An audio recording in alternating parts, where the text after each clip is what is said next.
Hello friends, मेरे स्पामिस्ट्री video channel में आपका स्वागत है। आज मैं बताने जा रहा हूँ आपको ड्रैगन्स टेल के बारे में, यानी कि केतु माउंट। सबसे पहले जानते हैं कि केतु माउंट कहाँ पर स्थित होता है अपनी हथेली में। तो चलिए इसके लिए कुछ लाइंस ड्रॉ करनी पड़ेंगी, आपको बताता हूँ। जैसे कि पहली वीडियो में बता चुका हूँ कि यहाँ पर जो होता है हमारी लाइफ लाइन, और इसके साथ चलती है हमारी माइंड की लाइन, और यहाँ पर होती है हमारी हार्ट की लाइन। तो यहाँ पर जो माउंट्स बनते हैं, यहाँ पर बनता है वीनस माउंट, यहाँ पर बनता है मून, और इन दोनों माउंट्स के बीच में यहाँ पर ये लाइफ की लाइन कर्व ले रही है। और कुछ इतना एरिया, जैसे यहाँ पर ऊपर का जो एरिया होता है मस्तिष्क रेखा के नीचे वाला जो ये एरिया होता है, ये होता है राहु का। और इसके नीचे जैसे इसको हम बोलते हैं ड्रैगन्स हेड, और इसके नीचे का एरिया, यहाँ पर जो एरिया होता है इसको बोलते हैं केतु, यानी कि ड्रैगन्स टेल। यह माउंट ड्रैगन्स टेल कहलाता है क्योंकि ये दोनों ही राहु और केतु जो दोनों ही शैडो प्लैनेट्स हैं।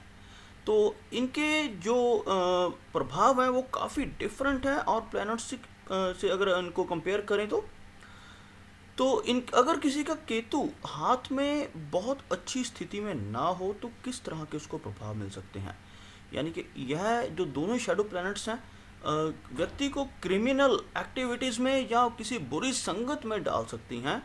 और अगर बात करें केतु की स्पेसिफिकली, राहु की तो ये बात है ही कि वह बाकी प्लैनेट्स की जो प्रभाव है होते हैं उनके प्रभाव भी दिखा देता है। लेकिन केतु खास तौर पर कुछ ऐसे प्रभाव दिखाता है कि जब व्यक्ति कोई इनोसेंट व्यक्ति जो होता है वो किसी प्रॉब्लम में फंस जाए, किसी कोर्ट कचहरी के चक्करों में फंस जाए, और काफ़ी देर तक यानी उसको क्रिमिनल का ठप्पा लगे उस व्यक्ति के ऊपर, जिनका केतु का यह माउंट होता है यह अच्छी स्थिति में हाथ में ना हो। या ऐसे व्यक्ति जिनको अचानक एकदम से गुस्सा आया और गुस्से में कोई ऐसी अचानक से उन्होंने कोई ऐसा क्राइम कर दिया जो बाद में उनको पछताना पड़ता है और सारी ज़िंदगी उनको कोर्ट कचहरियों के चक्कर काटने पड़ते हैं। यह सारे जो प्रभाव होते हैं इस तरह के अचानक गुस्से वाले, यह जो प्रभाव होते हैं केतु के होते हैं। और जिस तरह के जो शनि है, जो हमारा सैटर्न माउंट है, यहाँ पर जो होता है सैटर्न का प्रभाव ऐसा होता है कि व्यक्ति अगर सैटर्न बहुत ज़्यादा किसी व्यक्ति का प्रभावशाली हो हाथ में, या कुछ बैड मार्किंग्स हो सैटर्न के ऊपर, तो व्यक्ति धीरे धीरे संन्यास की तरफ बढ़ने लगता है। यानी अपनी लाइफ में से ऐसे व्यक्ति का जो अपना ग्रस्त जीवन है या अपना समाज है उससे नाता टूटना शुरू हो जाता है। लेकिन बहुत स्लो प्रोसेस होता है जो सैटर्न का होता है। इसके उल्ट जो केतु है यह एक ऐसा प्लैनेट है, यह अचानक से ही व्यक्ति के सारे रिश्ते नाते ख़त्म कर देता है। अचानक से ही व्यक्ति का सांसारिक मोह माया से जो बंधन है वो ख़त्म हो जाता है। तो अगर यह जो प्लैनेट है अच्छी मार्किंग्स के साथ हैं, मैं कुछ मार्किंग्स आपको बताऊंगा कि कौन कौन सी मार्किंग्स होती हैं जिनके होने से जो व्यक्ति को शुभ फल मिलेंगे, और कुछ ऐसी मार्किंग्स जिनके केतु पर होने से अशुभ फल मिलते हैं, उनकी बात करते हैं आगे। तो ये बताना चाहूँगा, अगर अच्छी मार्किंग्स हो केतु पे तो व्यक्ति को बहुत ही अच्छा जीवन मिलता है, बहुत ही अच्छी सेहत होती है। और उस मार्किंग के साथ साथ अगर किसी व्यक्ति की जो ये फेट लाइन, इसको सैटर्न लाइन कहते हैं, ये भी अच्छी हो, और साथ में यहाँ पर बहुत अच्छी मार्किंग्स हो, जैसे फिश का चिन्ह बना हो या और अच्छी मार्किंग्स हो, तो बहुत ही शुभ माना जाता है इसको। तो चलिए आगे बढ़ते हैं, बताता हूँ कैसी मार्किंग्स को चेक करके हम यह देख सकते हैं कि उस व्यक्ति के अंदर जो केतु का प्रभाव है वो कैसा होगा। उसकी हथेली के अंदर और उसकी कुंडली के अंदर दोनों जगह पर केतु का प्रभाव यहाँ की हाथ के ऊपर बनने वाली मार्किंग से चेक किया जा सकता है। तो कौन कौन सी मार्किंग्स होती हैं, सबसे पहले बताना चाहूँगा फ्लैग का चिन्ह।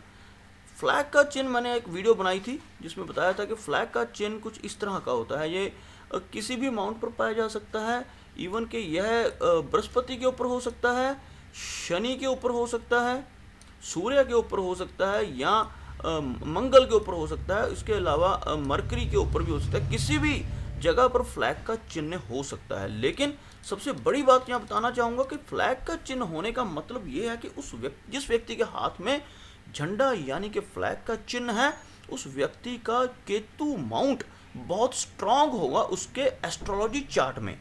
और यह यहाँ बताता है कि ऐसे व्यक्ति का केतु माउंट बहुत अच्छा है जिसके हाथ में ऐसा फ्लैग का चिन्ह बन रहा हो। और ऐसा व्यक्ति जो होता है जैसे सन के ऊपर अच्छा फ्लैग का चिन्ह है। आपको दो चिन्ह बना के बताता हूँ, एक फ्लैग का चिन्ह और एक केतु पर बनने वाला फिश का चिन्ह। फिश का चिन्ह कुछ इस तरह से बनता है, जिसके बारे में एक वीडियो में पहले से बना चुका हूँ। यह फिश का चिन्ह है और कई बार डबल हेड वाली फिश होती है इस तरह से। यह फिश का चिन्ह होना बहुत शुभ माना जाता है।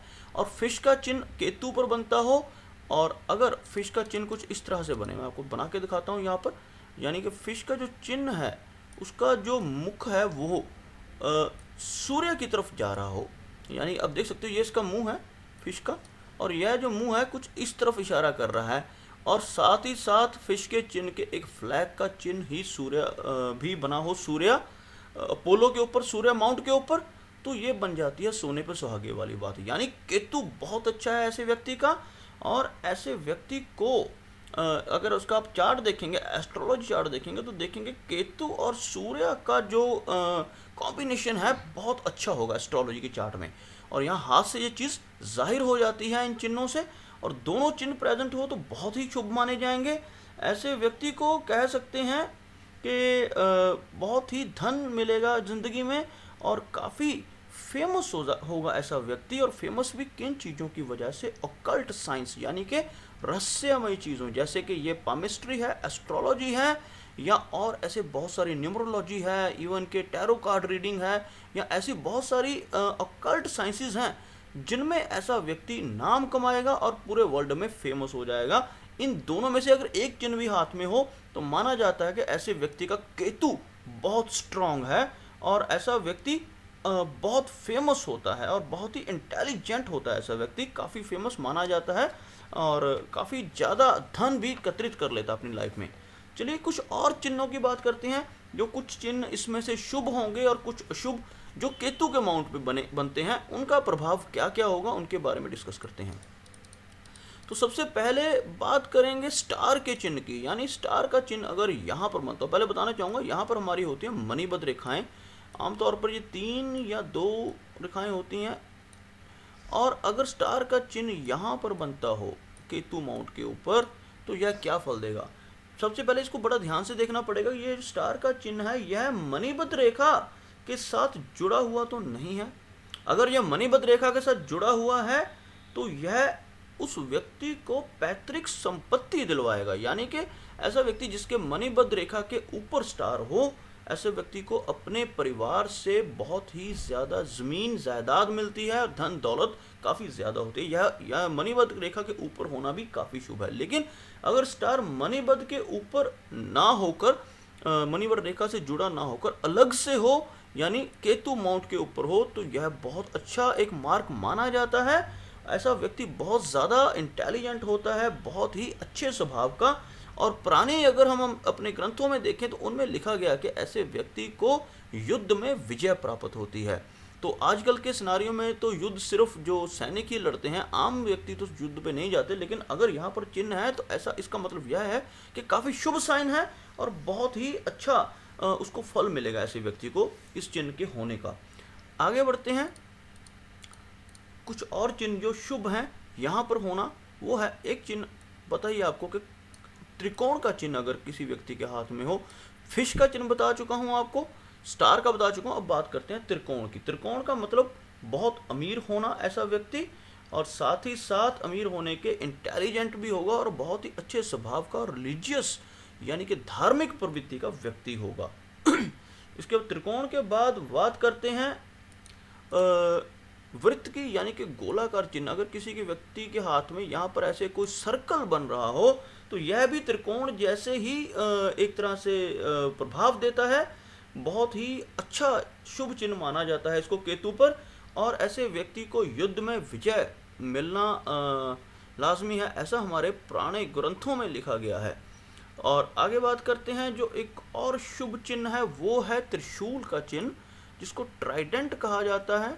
अगर यहाँ पर त्रिशूल का चिन्ह ऐसे बन रहा हो ऊपर की तरफ मुख वाला तो ऐसा त्रिशूल का चिन्ह होना बताता है कि ऐसे व्यक्ति को जो अच्छी लाइफ मिली है वह उसके पूर्व जन्मों के कर्मों से मिली है, और ऐसा व्यक्ति बहुत ही समझदार होगा जिसके त्रिशूल का चिन्ह बनेगा, बहुत ही धार्मिक प्रवृत्ति का होगा और बहुत ही प्रसिद्ध होगा अपने जीवन काल में, और वो भी अपने पूर्व जन्मों के कर्मों के कारण। तो चलिए एक और चिन्ह देखते हैं यहाँ पर बनाकर, वो है स्क्वायर का चिन्ह। स्क्वायर यानी प्रोटेक्शन का चिन्ह, जिसको हम पहले बात कर चुके हैं। अगर किसी व्यक्ति के स्क्वायर का चिन्ह बनता हो तो वह प्रोटेक्टेड रहता है अपनी किसी भी तरह की बीमारियों से या किसी भी तरह की कोई मिस हैपनिंग से ऐसा स्क्वायर का चिन्ह बचाता है। और यहाँ पर स्क्वायर का चिन्ह का होने का मतलब है कि ऐसे व्यक्ति को बहुत ही सम्मान मिलेगा, वो भी सरकार की तरफ से, या सरकार की तरफ से मिलने वाले जो मेडल्स होते हैं या सम्मान पत्र होते हैं, ऐसी चीज़ों में व्यक्ति की जो लक है वो बहुत ही अच्छी रहेगी। अब कुछ अच्छे चिन्हों के बाद कुछ नेगेटिव मार्किंग की बात करते हैं। नेगेटिव मार्किंग्स भी बन सकती हैं यहाँ पे। अगर यहाँ से कोई लाइन चल रही है, चाहे वो इवन के सैटर्न की लाइन ही क्यों ना हो या कोई भी और लाइन बाय चांस कोई चल रही है यहाँ से किसी भी तरह की, और उस लाइन पर आइलैंड का चिन्ह बन जाए तो आइलैंड यहाँ पे होना काफ़ी अशुभ माना जाता है, और कह सकते हैं ऐसे व्यक्ति को धन का नुकसान होता है काफ़ी ज़्यादा। अगर आइलैंड का चिन्ह केतु पर बनता हो तो पैसे की हानि होने के बहुत ज़्यादा चांसेस बनते हैं। आगे बढ़ते हैं, एक दो चिन्ह और रह गए हैं जिनके बारे में बात करेंगे। अगर तिल हो केतु पे तो तिल क्या बताता है, यह शो करता है कि ऐसे व्यक्ति की जो मृत्यु है वह पानी में डूबने से हो सकती है। काफ़ी ज़्यादा चांसेस बन जाते हैं ऐसे व्यक्ति के पानी में डूबने के। और जिस तरह के फल हमें मून पे तिल देता है वैसे ही फल केतु पे होने के मिलते हैं। जैसे ऐसा व्यक्ति बहुत ही नेगेटिव थिंकिंग रखता है, यानी किसी भी चीज़ में पॉजिटिव थिंकिंग नहीं ढूंढ पाएगा और कुछ ना कुछ नेगेटिव उसके मन में चलता रहेगा। और उसके अलावा उसको ऐसी हाल्यूसिनेशंस होती हैं जिसको हम कल्पनाएं कहते हैं, जैसे जागते हुए सपने देखना, कुछ ऐसी घटनाएं उसके साथ होती हैं जो काफ़ी ज़्यादा नेगेटिव मानी जाती हैं। अगर यहाँ पर कुछ ऐसा तिल, काले रंग का तिल बन रहा हो। आगे बात करते हैं ग्रिल की। ग्रिल का साइन मैंने बताया था, कुछ खड़ी रेखाएं हों और कुछ उनको काटती हुई रेखाएं हों तो ग्रिल जैसा चिन्ह बनता है। अगर ग्रिल का चिन्ह यहाँ पर बन रहा हो केतु पर तो यह काफ़ी शुभ है। कहने का मतलब अगर यहाँ पर तिल है तो ऐसे व्यक्ति को अपनी पढ़ाई लिखाई के मामले में बहुत ज़्यादा दिक्कतों का सामना करना पड़ेगा, गरीब रह सकता है व्यक्ति, और उसके साथ साथ यह बीमारियों को आमंत्रित करता है। जैसे कि आपको बताना चाहूँगा, जो केतु की जो उम्र मानी जाती है वो बाल अवस्था से लेकर युवा अवस्था तक, यानी 5 वर्ष से लेकर 20 वर्ष की आयु तक की उम्र केतु रिप्रेजेंट करता है हमारे हाथ में और हमारे चार्ट में। तो 5 से 20 वर्ष की आयु तक काफ़ी सारी बीमारियां लगने के चांसेस बनते हैं अगर यहाँ पर ग्रिल का चिन्ह हो, यानी ऐसा व्यक्ति की हेल्थ में प्रॉब्लम्स रह सकती हैं 5 वर्ष की आयु से लेकर 20 वर्ष की आयु तक। यह एक काफ़ी नेगेटिव मार्किंग यहाँ पर मानी जाती है। चलिए आगे एक दो चिन्ह रह गए हैं जो नेगेटिव हैं, उनके बारे में डिस्कस करते हैं। I think this one is last जो रह गया है वो है क्रॉस का चिन्ह। केतु पर क्रॉस का यानी एक्स बार जिसको हम कहते हैं, किसी और लाइन को काट कर बनने वाला क्रॉस अलग चीज़ है। बताना चाहूँगा यहाँ पर कुछ व्यूअर्स मुझे क्वेश्चन करते हैं कि सर अगर एक लाइन आ रही है, सपोज यहाँ से कोई लाइन चल रही है ऐसे और उसको कोई लाइन काट रही है, वो क्रॉस है, वो अलग चीज़ है, एक्स बार अलग चीज़ है। मैं यहाँ बात कर रहा हूँ एक्स की। अगर यहाँ पर एक्स का चिन्ह बनता है तो यह भी काफ़ी अशुभ चिन्ह माना जाता है। इसके यहाँ होने से व्यक्ति की बदनामी हो सकती है, उसको वही जो ग्रिल के कारण जैसे शुभ फल मिल रहे थे, 5 वर्ष की आयु से लेकर 20 वर्ष की आयु तक बीमारियों का यानी बैड हेल्थ का सामना करना पड़ सकता है। और क्योंकि यही जो एज होती है 5 से लेकर 20 वर्ष की एज, पढ़ने की एज होती है, विद्यार्थी का जीवन होता है इस एज में, तो ऐसे में अगर यहाँ पर बैड मार्किंग, कोई भी बैड मार्किंग केतु पर हो तो उस व्यक्ति की पढ़ाई जो होती है वह भी असंतुलित हो जाती है। ऐसा व्यक्ति पढ़ाई में कामयाब नहीं हो पाता, बड़ी रुकावटें आती हैं ऐसे व्यक्ति की पढ़ाई में। तो ये कुछ थे अच्छे और बुरे चिन्ह केतु माउंट के ऊपर। तो अगर किसी के हाथ में यहाँ पर बैड मार्किंग है तो घबराने की ज़रूरत नहीं है, क्योंकि हमारे पास काफ़ी ऐसे उपाय भी हैं जो इन बैड मार्किंग्स को निष्कृत कर सकते हैं, इनका प्रभाव कम कर सकते हैं। तो अगली वीडियो में मैं आपको राहु और केतु के उपाय बताने जा रहा हूं। तो अगर आपने मेरा ये चैनल सब्सक्राइब नहीं किया अभी तक तो उसे तुरंत सब्सक्राइब कर लें, ताकि जैसे ही मैं नया वीडियो कोई अपलोड करूंगा आपको नोटिफिकेशन मिल सके। तो उम्मीद करता हूं कि आपको मेरा ये वीडियो अच्छा लगा होगा। तो अगर आपको ये वीडियो अच्छा लगा तो इसे लाइक करें, शेयर करें, साथ ही साथ मेरा ये चैनल भी सब्सक्राइब करें। मेरा ये वीडियो वॉच करने के लिए आपका बहुत बहुत धन्यवाद।